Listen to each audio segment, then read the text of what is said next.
got corroded off. Right, back to our topic I was talking about. Yeah, power bikes. Yep.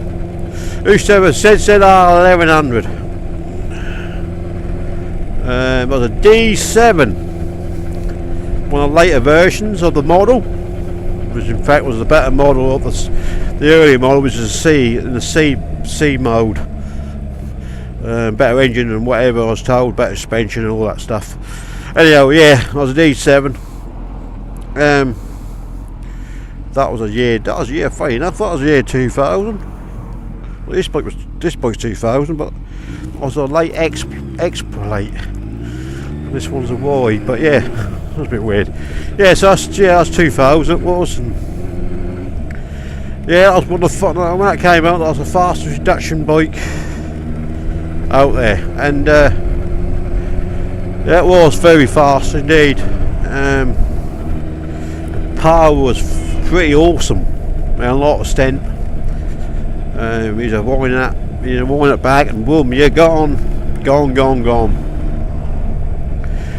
They ain't much catchy on the straight line, but when they come to cornering, that was a different kettle of fish, because they were heavy old things. You know what I mean? They were like 230 kilos, something like that. They were heavy old bikes, you know. Done a little bit of modification on that time as well. I had standing exhaust on it, and God, they weighed a flipping ton on their own, because they were like moral steel in them days or them years. Like this bike was the same, had moral steel downpipes and pretty heavy, and they do rot after a few years. So I did put a stainless steel 4-in-1 on that bike, and it made a lot of difference in weight. It must have took a good 5 kilos off it. Must have been. I say maybe more. Really heavy exhaust they were on that. Yeah, so that made a difference. Yeah, there's some more modifications I did to it. Can't remember more. But yeah, so back to the power on it, those a bit one evil machine. And know what I'm saying, not much catch, you know, on the straights, but on the corner one, well, it's a different kettle of fish. You got to really struggle with it, to push it in and push it out the corners, and that was hard work.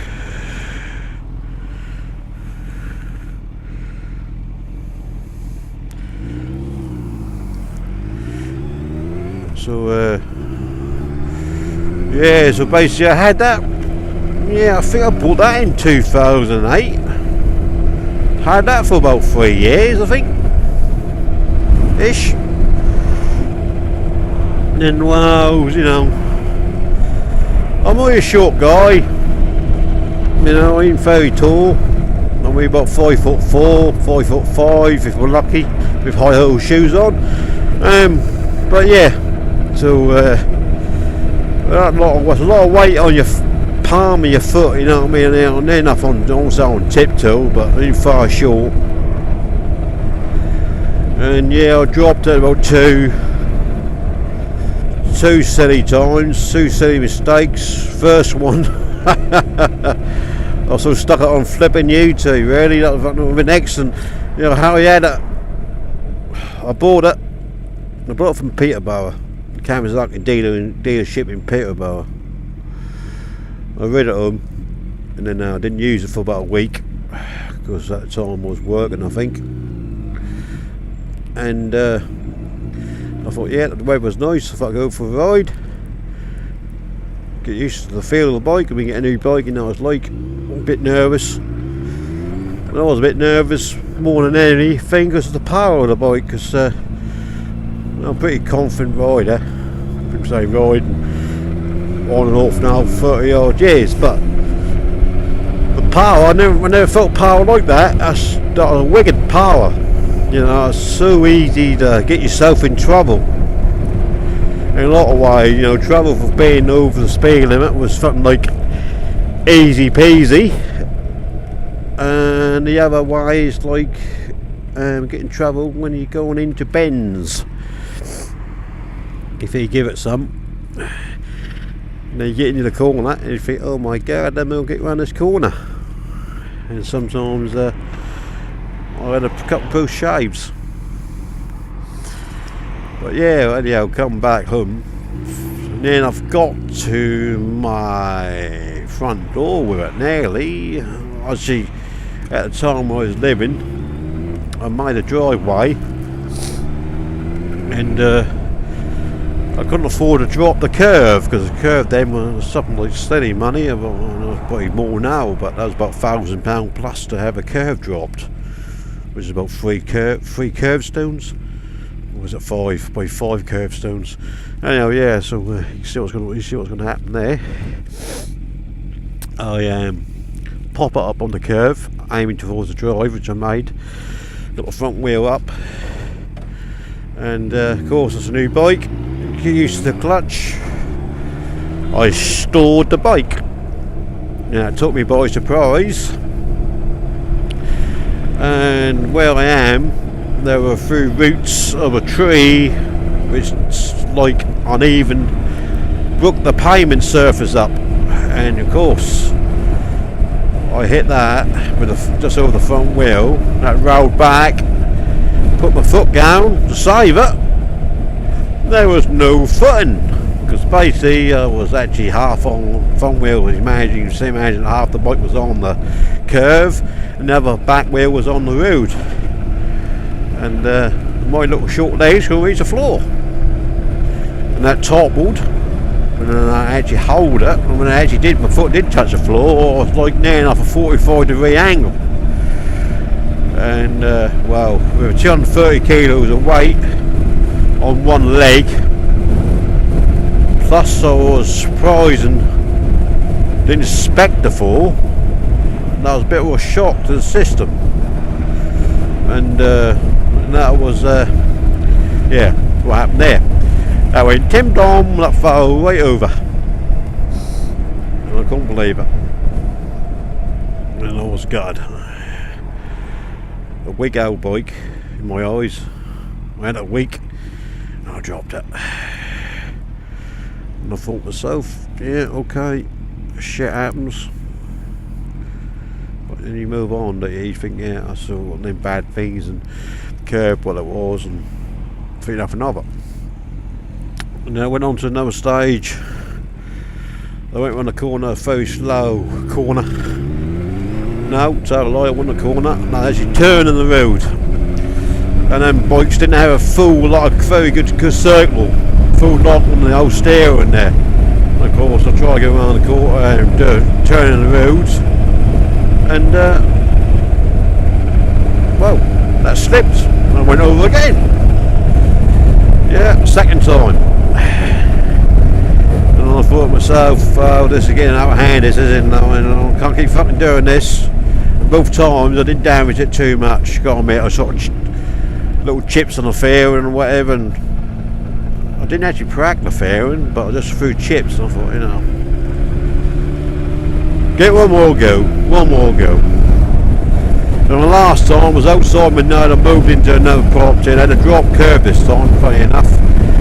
And I pulled out, and as the bike was running right. I was running a bit fucking spluttery. And I was going to take it, funny enough, I was going to take it to a guy I knew to see and sort it out for me, because I just didn't want mucking around with that. I was too much for engine for my liking. Anyhow, and that spluttered when I pulled away, and that stalled, and of course caught me by surprise again. And where I am now, there's like the real sort of curve in towards the curve, and of course my short legs didn't reach the floor again. Oh, it went again. This time it really did some damage. It really scratched all the damage, all the fairing, cracked it. Yeah, and that made my mind up then. Time to get rid of it. So then I just got rid of that and bought this. It's a lot lighter bike.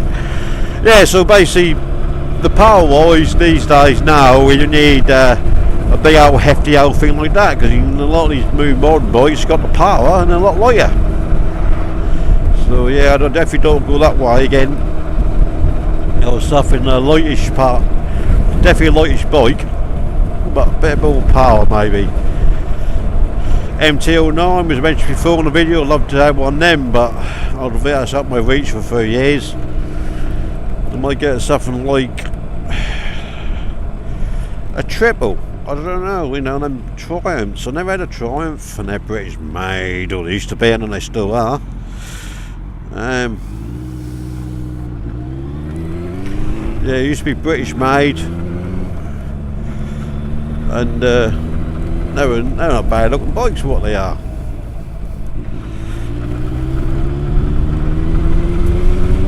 And they were good old days. No one there, I suppose, that'd be nice. Like, look on. They ripped one. Something I had to try and ride one, I suppose. But they're pretty nippy, and they're pretty light as well, so definitely worth a look, I think.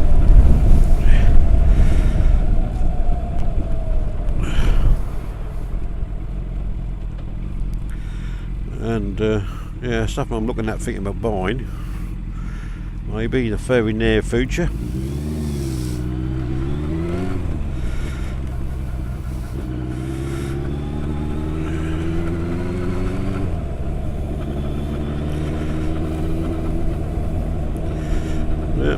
But no, there's a big bad, or not bad, or good memories really. This is where I used to live here. I was born here. And I think, if I remember rightly, that was that house there. Well, they were the days. They ain't changed a lot. In 45 years.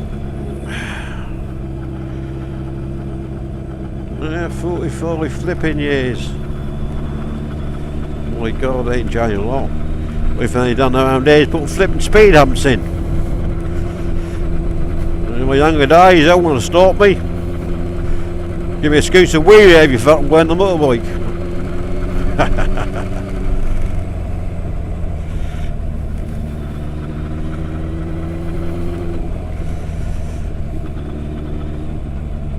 Yeah, it's been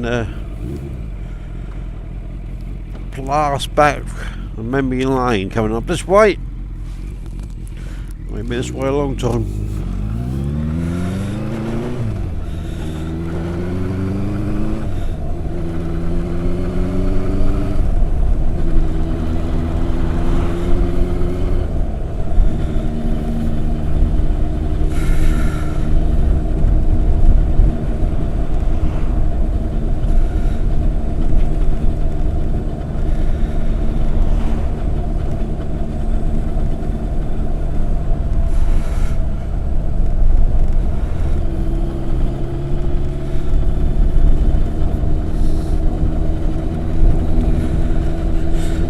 Yeah, so that's about really it, really. It's all about bikes and stuff, and what I like to get, and maybe new year, another job maybe this year. You never know what can come on the corner.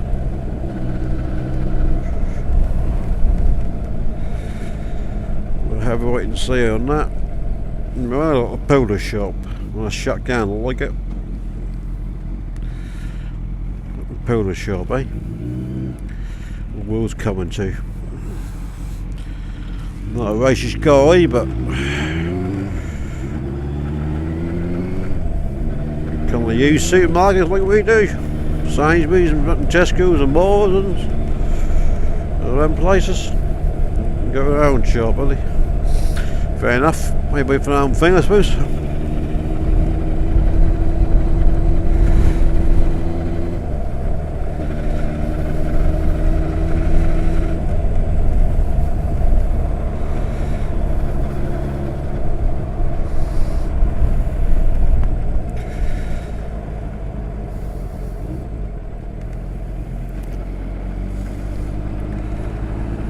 Right. Get a bit fed up with this city lark business. Too many cars in Oregon. Time to exit, I reckon.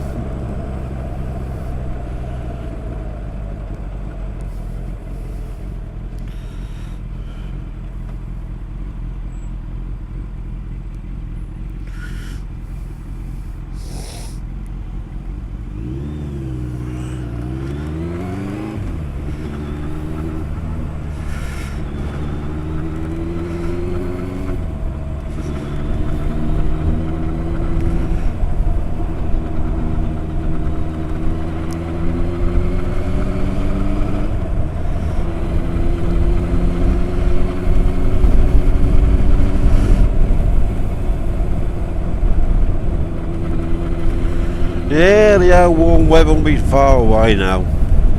You know what I mean? In January now. We get the old February and March out of the way. We get to April. Then we are getting there.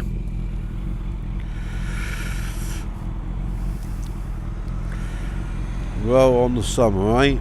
Hopefully this year will be better. I want to say better. The same as last year, which I'm usually say that really, because you usually say, oh, but something's better than last year. And last year's summer, this area of the UK was fucking very, very good. Very, very good. That was one of the better summers for a long, long time.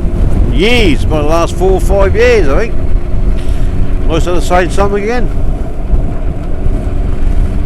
But usually, if you get a mild winter, which we have so far, we're like halfway through the winter now, I'm guessing. Usually the summer is not as good. So hopefully I'll be wrong on that subject, and hopefully I'll be a bright, warm summer.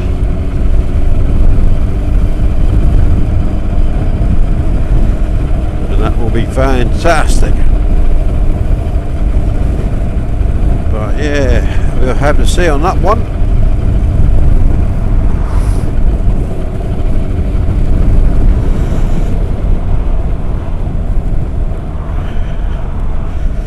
Right then, old YouTube, I'll make you log off now. And we'll catch you later. Bye bye.